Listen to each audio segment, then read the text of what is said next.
Everything today is sing-along, so if you know it,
What's so amazing that keeps us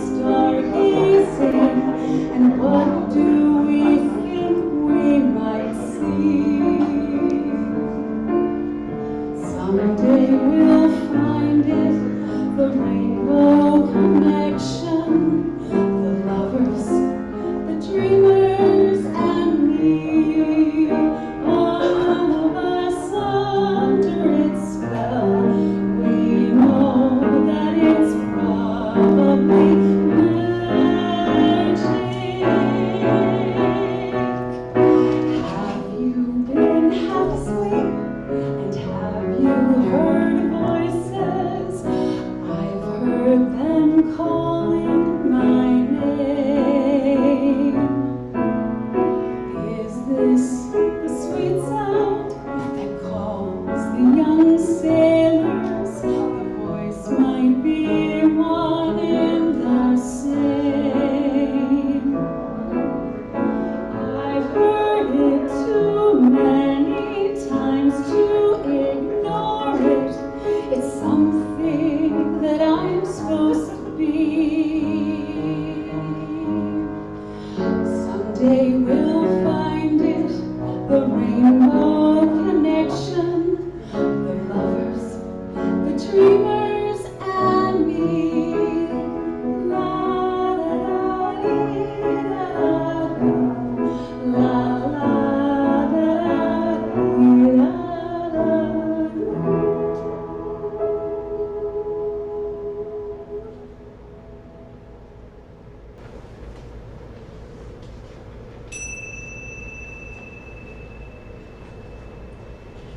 We are now called together, called by bell and bird, called by mountains and plains, called to the beat of our hearts to join again the living tradition we share, to answer again the call of justice and love.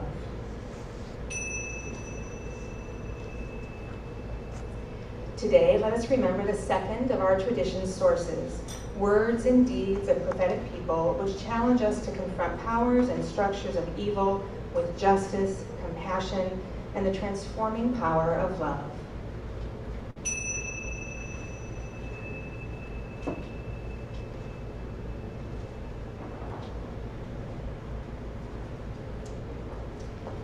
I invite you to rise in body or spirit for our gathering hymn, For All That Is Our Life. It is in our hymnal. It's number 128. Those of you here in the room, if you didn't have an opportunity, there are hymnals right in the back on the cart there. Those of you who are online, let's all wave and say hi to everybody online. Thank you for joining us. The lyrics to your hymns this morning can be found on the last page of your order of service, and you can find that link on our website, cuucwp.org, or in the email that you received this week. Number 128, For All That Is Our Life.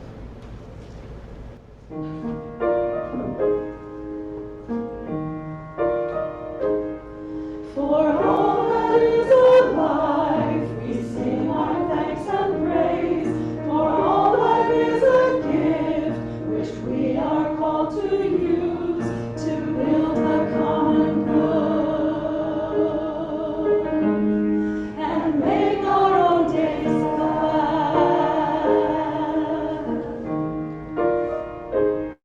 For 'neath the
Good morning. Good morning. Welcome to Community Unitarian Universalist Congregation on unceded land, formerly of the Lenape Nation. I'm Tracy Brenneman, the religious educator for your congregation, and this morning, your worship associate. We're delighted to have our sabbatical minister back with us, Reverend Kimberley Debus. She has tested negative for COVID this morning, as have I, so we'll remove our masks when we're speaking. Our musicians have also tested negative, so they'll also take their masks off. The mission of our congregation is to nurture each other in our spiritual journeys, foster compassion and understanding within and beyond our community, and engage in service to transform ourselves and our world. We extend a special welcome to our visitors. If you're new today and want to wave a hand, we'd like to welcome you.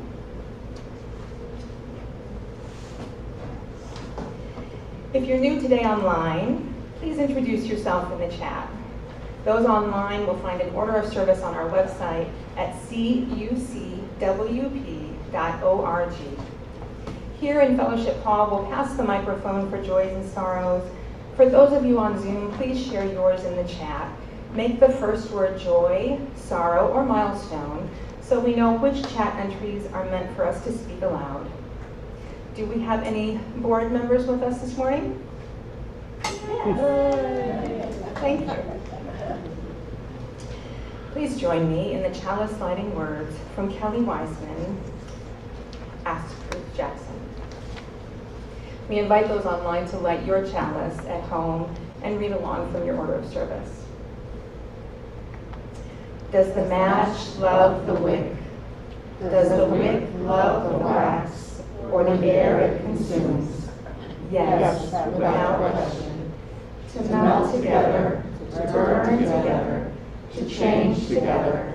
The pieces of the candle must love each other, though not necessarily wisely and not necessarily well.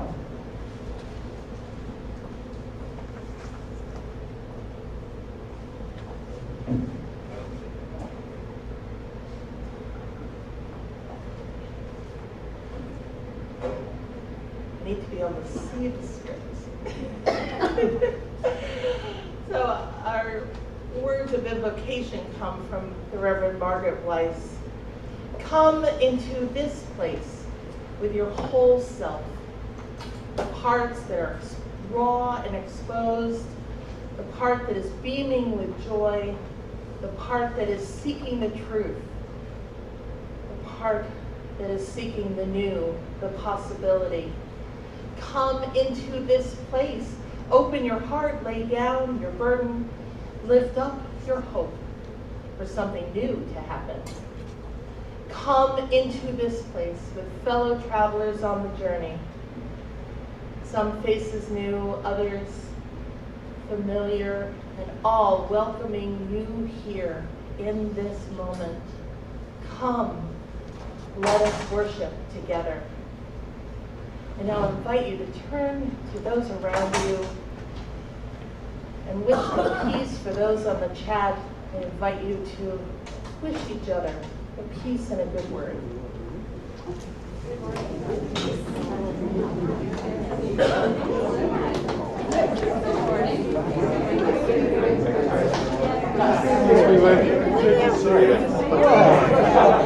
Peace be with you. Sorry you couldn't come yesterday.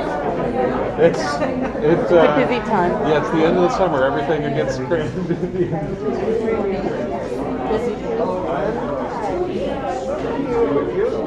Talk about I was going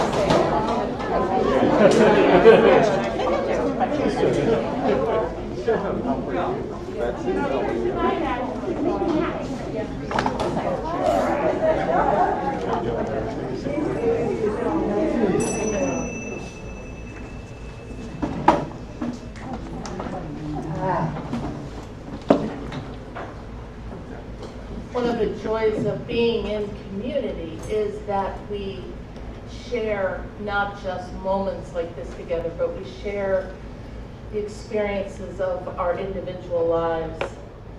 And So we thank you. We know that there are always joys and sorrows that go unspoken for many reasons, but we are not alone as we hold one another in our hearts.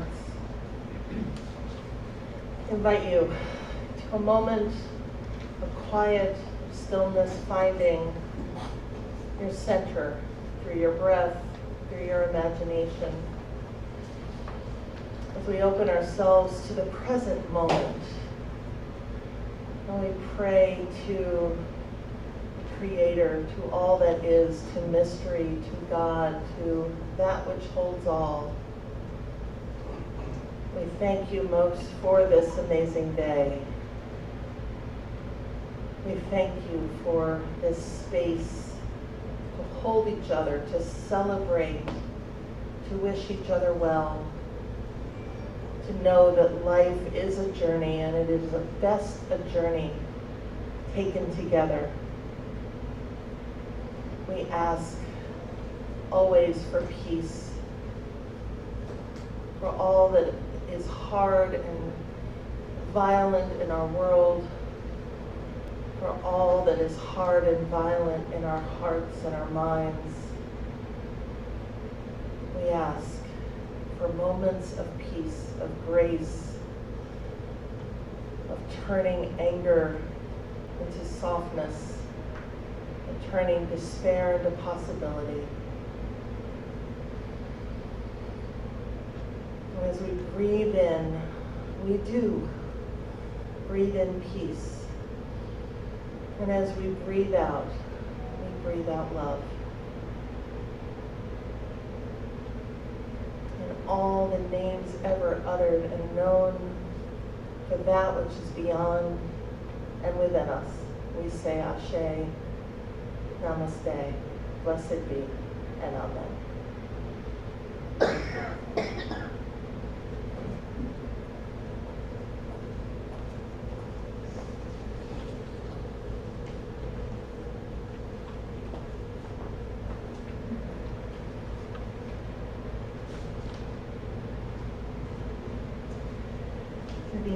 The living tradition we share draws words and deeds from prophetic people which challenge us to confront the power structures of evil with justice, compassion, and the transforming power of love. The prophets speak truth to power or show us how we have been complicit with oppression, call us to our better selves, and challenge us to confront injustice. We are called to be prophets, to draw inspiration from the prophets who came before, to call out injustice. We are called then to grow this place as a prophetic beacon to the world, and thankful for the community of one another to make it so. This summer we share the plate with the Ramapo Lenape Community Center, a hub of the New Jersey tribe's social and educational programs. You may use the donate button on our website, the top left QR code on your paper order of service, or make a checkout to CUUC with the memo, Share the Plate, Ramapo. Let the offering be given and received. This morning's offertory is a sing-along. The blue insert in your order of service help you sing along those are the lyrics. Those of you who are online, you'll find that in your digital order of service, which is posted on our website.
preparing to come up, I will just say it is with gratitude.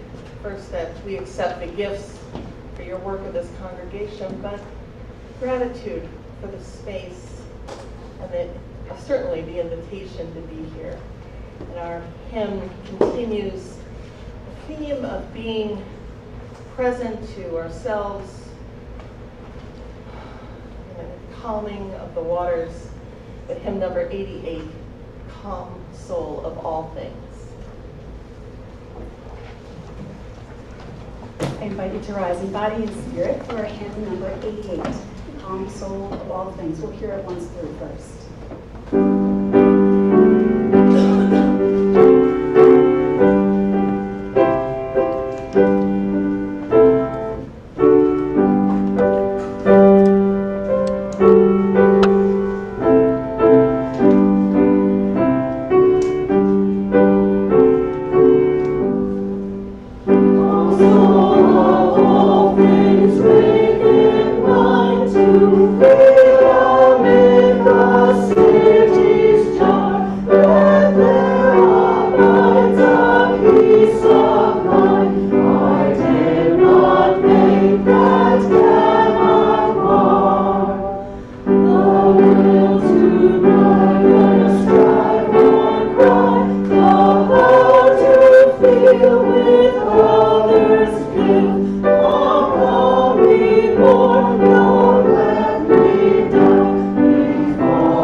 It's been a minute. Hasn't it? It seems like forever and just yesterday that I was last in this building. The last time I was here, we were just coming to terms with the idea that our lives might have to change briefly because of a virus.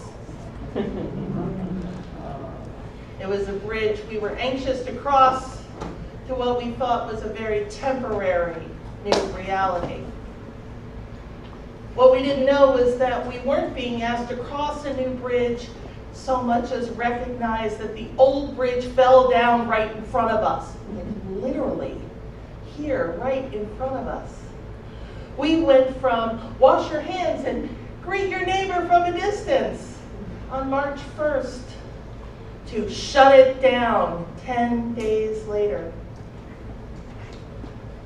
On March 10th, we stopped worshiping in this building. It took us 10 days to watch the bridge creak, crack, and fall into the water. Children's author Emily Arnold McCulley asked us to consider what that might be like, and I've been asked some friends to help.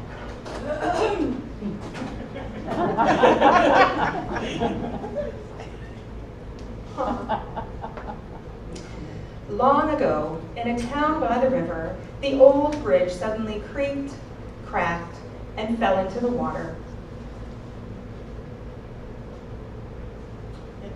This is a calamity. The town must have a bridge. We will run out of food. Someone will have to build a new one. Ask the Jubilates! In the midst of all the commotion, the Jubilates arrived. Can you build us a new bridge? The Jubilates laughed and said, Of course we can. We can build anything. The mayor sighed in relief and began to plan his triumphant procession across the completed bridge. But then the old woman tugged at his sleeve. And what about our tradition? The first person to cross the new bridge must be the happiest in town. The happiest in town? And furthermore, if anyone else crosses the bridge first, a curse will fall upon all of us. A curse? We can't have a curse while I'm in office. Yikes. So the Jubilates went off as instructed, and I expect paid very well for their work to build a new bridge. Well, now what? Now, if you recall, back in March of 2020, we didn't know what to do then. We didn't know anything then, only that the things that supported us in the past were suddenly gone or different, and all we could see was doom. Doom. When something big changes, or even something small changes, we often hold on to what's happened in the past as a way to go forward. Pam and Tracy and I spent weeks in March on Zoom, not quite 24/7, but there were days it felt like it. Kim and Christian too, helping us figure out, and then the board, what were we going to do, trying to figure out how to make your experience as comparable virtually as it was in person, and trying to keep each other safe in the midst of not knowing. We made decisions then, and seem to continue to make decisions about what to hold on to, what events and meetings and processes and things we do to have to maintain in order to avoid the wrath from the top of the thing. And more, we worried about some of the physical things, like the chalice, where should that go, and other items that had to be part of our experiences together. And then, how do we catch Reverend Meredith up to everything that happened in this month that felt like a year and felt like a minute? And you have continued to make decisions about space and safety and process and the things of CUUC through these nearly 30 months. There are lots of items, traditions, and ways of being we all hang on to. It's a human trait. And I'm reminded of a story that former UUA President Peter Morales tells, going to a day-long retreat in an old New England church. The meeting was to be held in the parlor, a grand room with portraits of previous ministers on the walls and lined with chairs and sofas from the Victorian era. And while not all Victorian chairs and sofas are as comfortable as some of the overstuffed furniture we have today, they were built to be sit upon. In this case, however, Peter discovered that the entire retreat would be spent around a folding table on metal folding chairs in the middle of that room with the plush seating just out of reach. He says when he laid his jacket on one of the sofas, a church matriarch practically threw him out. I suppose that matriarch would have loved to have plastic on the furniture, those museum ropes, right? Do not touch, this was given at this time and this place. And how many of us have memories of a relative or neighbor who bought good furniture and then put plastic on it or didn't want anybody to sit on it ever? I mean, on one hand, I get it, you spend a lot of money and you want things to look good. When I was packing up my sister's home, there were a few things I wish the family had taken better care of, so that by the time I got to them, they might have been in better shape or worth something.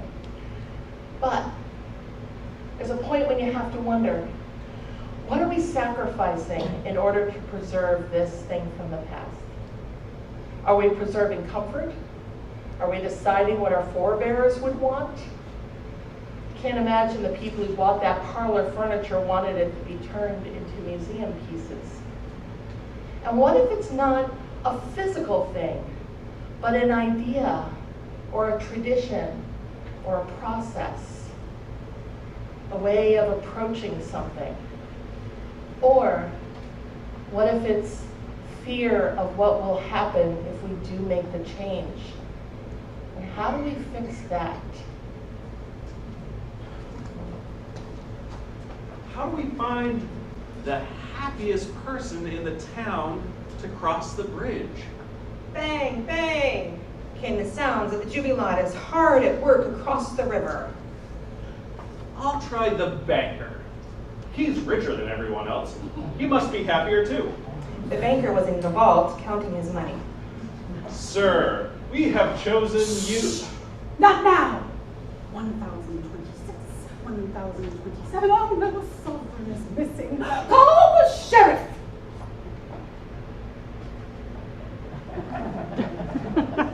The mayor next realized that the banker was not really happy at all.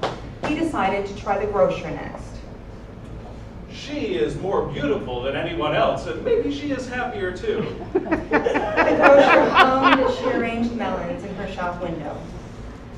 Madame, are you happy? What a question! If you looked like me, of course you'd be happy. Just then, she smiled at her mirror and suddenly shrieked.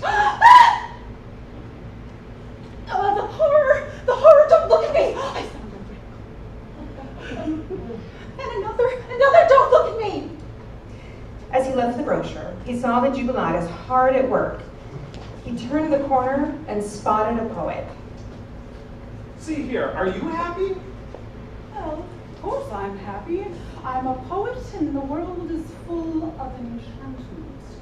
The mayor began to sigh in relief, but then noticed that a tear was rolling down the poet's cheek, followed by another. What's the matter? I could never write a verse as perfect as this rosebud. The mayor wiped his forehead and pressed on. Over the rooftops, the bridge marched steadily across the river. The jubilatus never showed their work. Down the street, he saw the home of a woman with 12 healthy children. He knocked, and then knocked louder over the din. Finally, the woman opened the door. Oh, Madame, are you happy? What? What? Shh! Shut up! What's that? Speak up! I can't hear over all the children! I said, are you happy? We are looking for the happiest person in town. Well, any other day that might be me. But today, one of my boys chased another up the tree, and he fell down the chimney. And while I was borrowing a ladder so I could go up after him, the soup had boiled over, and the baby ran out and opened the gate, and then the cow ran away, and then this one couldn't run after her sister threw her shoes down the well before she broke the bed jumping on it. The mayor slowly backed away, very sorry to have interrupted her. As he walked up the street, he could hear the jubilatus cheering, "Come here, jubilatus!" As they reached the halfway point of the river, the mayor paused to watch, then interrupted himself. I can't waste time admiring the bridge. I need a good night's sleep if I'm going to find the happiest person in town. In the days that followed, the bridge came nearer and nearer the shore, and the mayor continued to search high and low, but no one seemed happier than anyone else. The pie seller had blisters on his feet. The apothecary had mixed up the hiccup potion with the dropsy potion. The barber had nicked the miller's chin, and the rag picker missed their mother who lived across the river, and so on.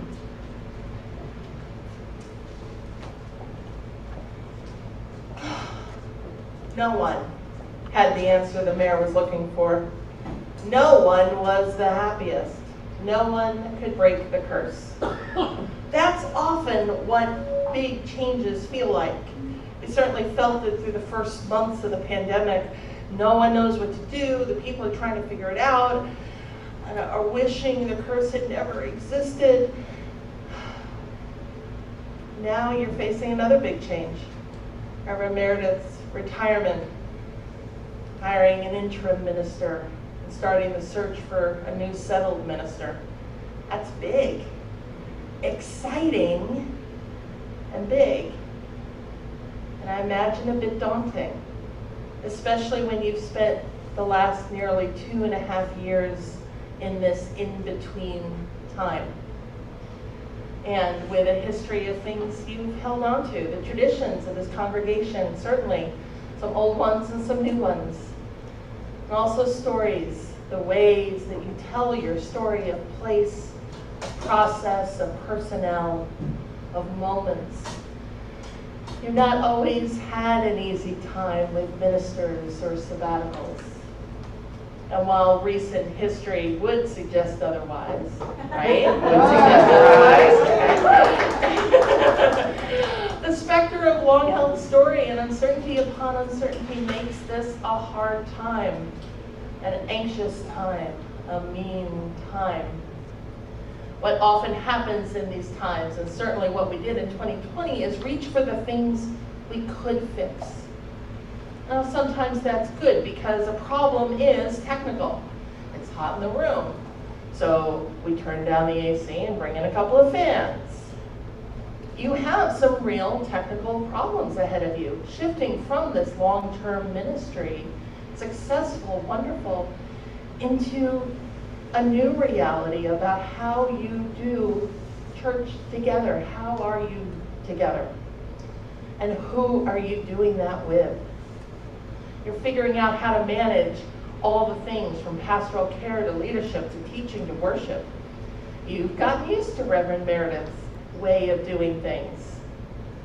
And there will be some technical problem solving as you make sense of some of the things you weren't even aware Reverend Meredith did. And learning how a new person will do them differently or try and continue some of those traditions. Our mayor, confronted with a broken down bridge and a long history with a particularly aggressive, long-held belief, a curse, starts looking for technical answers. This place, looking for the happiest person, something he can't seem to do. Here again, and I used to be happy myself. I know. I mean, poor guy's worn out his shoes, searching high and low for the right person, trying desperately to solve his problem. He probably thinks the bridge construction shouldn't have started until the happiest person was found. But sometimes a problem isn't a technical problem. Sometimes it's adaptive, which means that it's changing a way of being, a way of thinking. And all the technical solutions in the world won't solve the adaptive problem. In the town's case, the adaptive problem is finding ways to tell a new story about who they are and what a new bridge means. It's about letting solutions happen as they organically happen, rather than stopping them because of old story that might be no longer useful. It's about taking the plastic off the furniture and removing the ropes because you know that chair probably really is comfortable and the upholstery can be clean. The adaptive solution is one part letting go and one part saying yes. Now, the letting go, well, that's probably the harder part.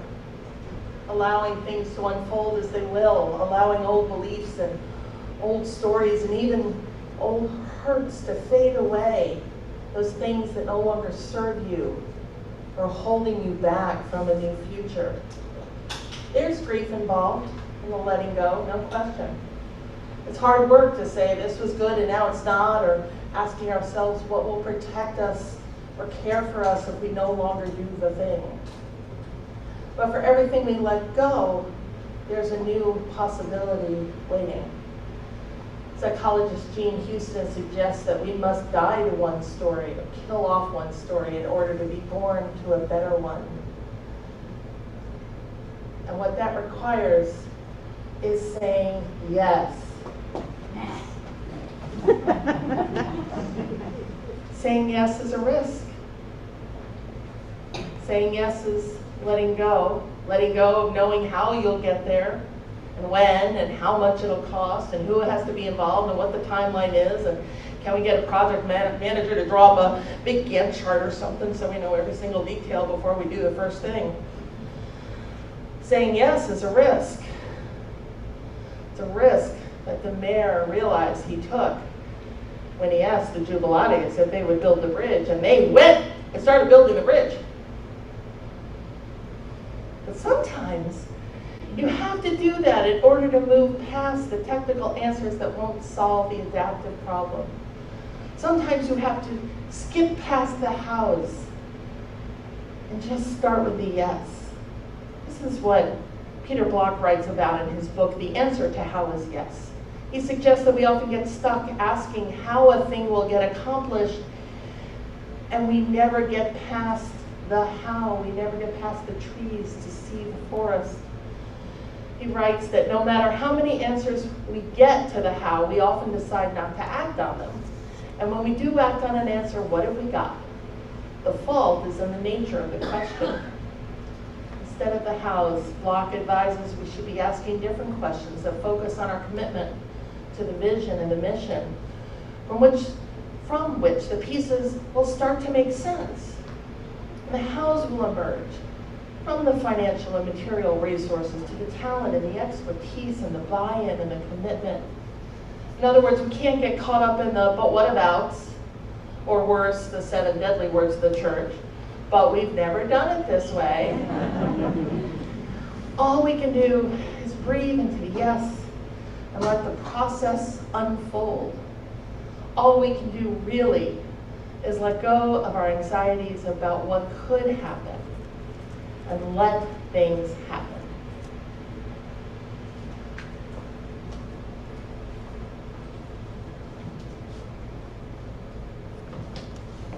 One day, a great cheer rose from the riverbank. We did it! We did it! It was hard work, but it was well worth it. I think it was our best bridge yet. It's an excellent bridge. But we can't use it. Tradition says that the happiest person in town must cross first. But we couldn't find the happiest person. A moment ago, we were the happiest people in town. We built the best bridge of our lives. Now we're sad because we can't use it. Everyone became silent. Then one of the jubilatus spoke up. We already have crossed the bridge. Everyone looked at everyone else. You're right! You're right! You crossed the bridge!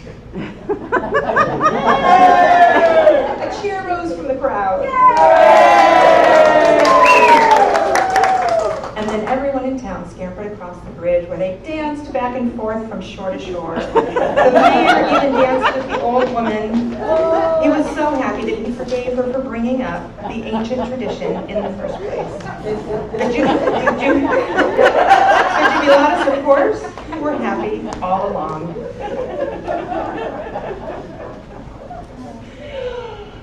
So what happens when we let go of ancient traditions that no longer serve us? And those ancient traditions might be 3 years old. Do we discover that we too have been happy all along? Okay, maybe we've not been happy, but we've always had the power to make things better, to weather storms, to deal with the changes that we invite and the changes that are thrust upon us. When we let go of what no longer serves us, we can let go of the anxieties and the worries that keep us from being present to each other and your dawning future. And if we let go and say yes, we can do the work ahead, not just in your congregation, but in the world. Saying yes to all that is next for community, CUUC congregation, from ministry changes through to congregational self-assessment, to continued attention on keeping folks safe and healthy.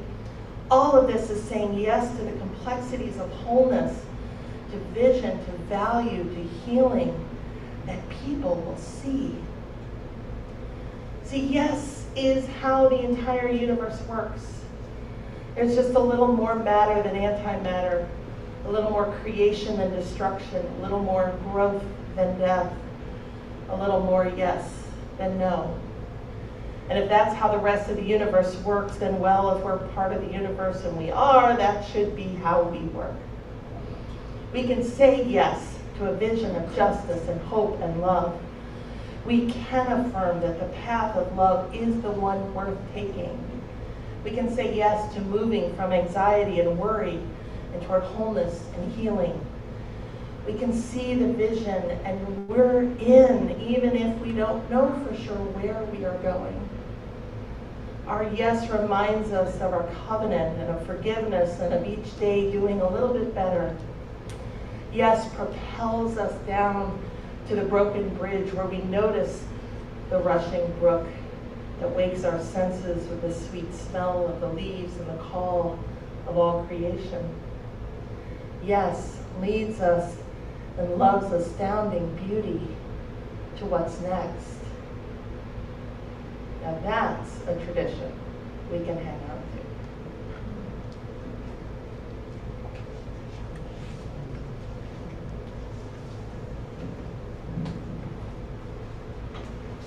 During the summer, in this portion of the service, we invite you to reflect and respond to the ideas in today's service.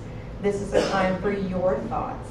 If you have questions for our speaker or would like to start a dialogue, we ask that you save that for the social time after the service.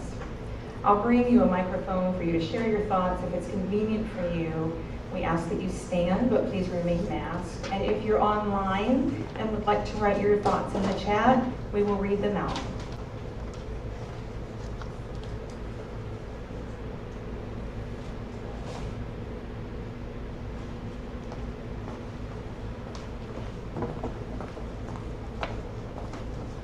Kimberley, thank you very much for your sermon, really good. It made me think about the transition, and we had an interesting experience yesterday where a group of us met at my house, and we were planning to redesign the website. And I wasn't quite sure how the meeting was going to go, but I think Christian said, get some Post-its. We got some Post-its, and we ended up on my dining room windows, moving Post-its around and ending up with a very interesting design of a website. And I never had thought our meeting would go that way, and it was a very positive experience and a new way for me to think about doing things. And I think everyone really enjoyed the time together, and we accomplished a heck of a lot.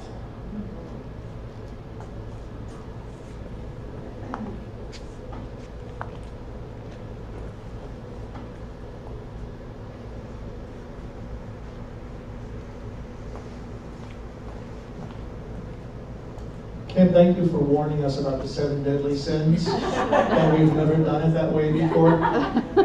Maybe with your warning, we will hear it very often. I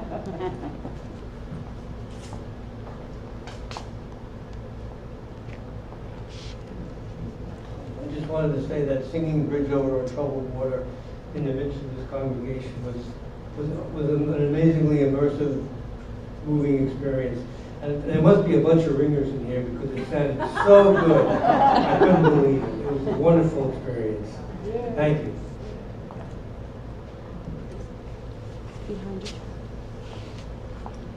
I can't believe nobody else has said this, but there's a date that everybody should have on their calendar. It's for the self-assessment. And what date is that? September 24th. Okay, good. I'm glad some of you are paying attention.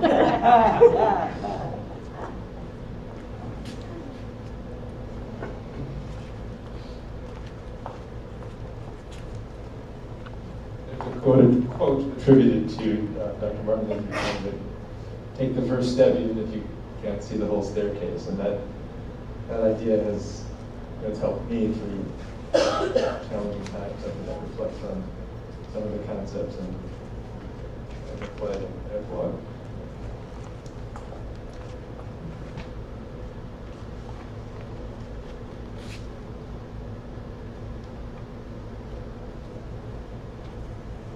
Any online?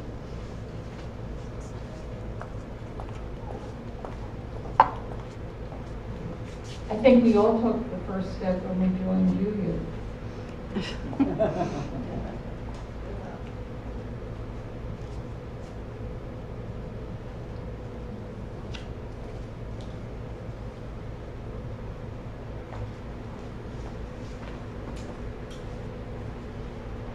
Thank you so much for joining us this morning.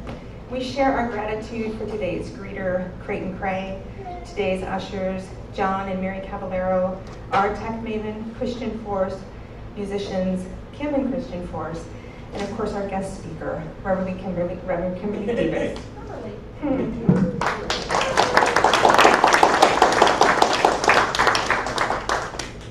The Religious Exploration Program is looking for a couple more people to join the 4th and 5th grade team.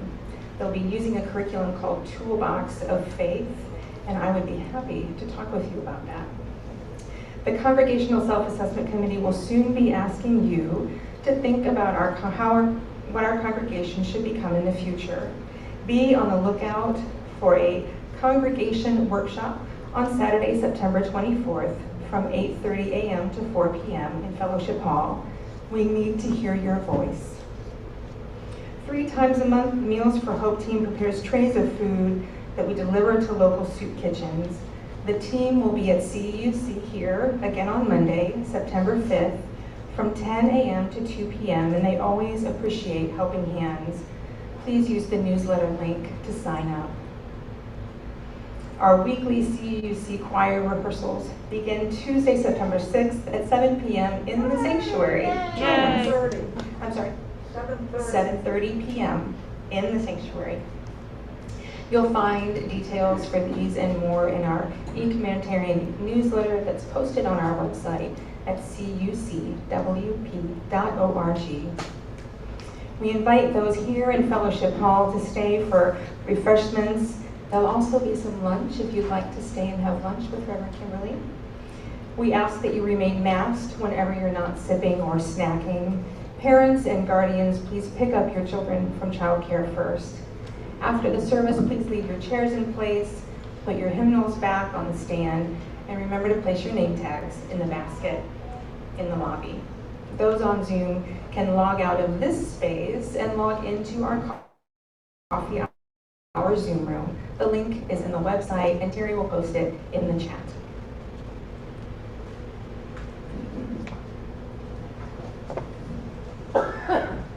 So, a story about our closing hymn that relates to what we've been talking about. I was talking about way on the line, it will be hard, we know, the road will be muddy and rough, and I'm like, ugh. And the Reverend Michael Tino, who many of you know had served in Mount Kisco, said, no, that's the best line. That's the line that says we're not stuck. And I looked at him the way you do when somebody says something odd. And he said, think about it. We live in upstate New York, and I was still in the Albany area when that occurred. So think about the winter and the ice and the snow, and your car gets stuck. And there's that point where your car is just, the wheels are just spinning on the ice. Nothing is happening. And then the mud or some dirt gets in and it gets gross and hard and you're still struggling to get your car up, but you know you're making progress, right? So when the road gets muddy and rough, that's a good thing. So as we sing Woyaya together, 1020 in your hymnal and words for those online on your order of service, think about and sing that with pride. We know it will be hard and the road will be muddy and rough, but we'll get there. Right? So let us sing. I invite you to rise in body or spirit and get ready to get in the moment.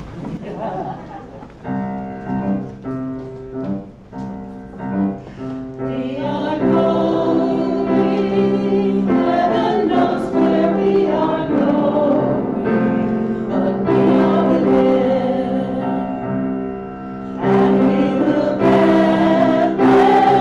Heaven knows how we will get there, but we know we will. It will be hard enough.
benediction comes from a poem by John O'Donohue.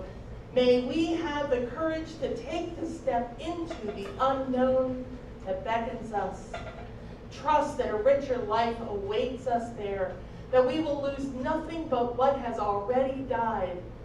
Feel the deeper knowing in us, sure of all that is about to be born beyond the pale frames where we stay confined, not realizing how such vacant endurance was bleaching our soul's desire.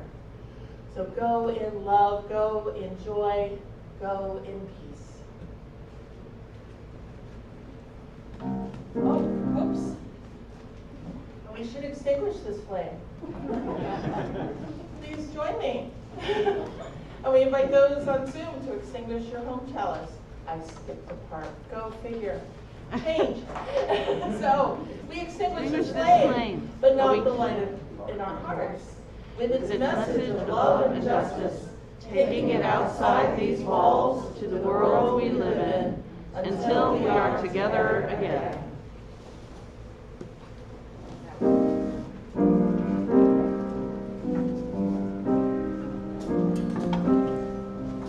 It's too darn hot.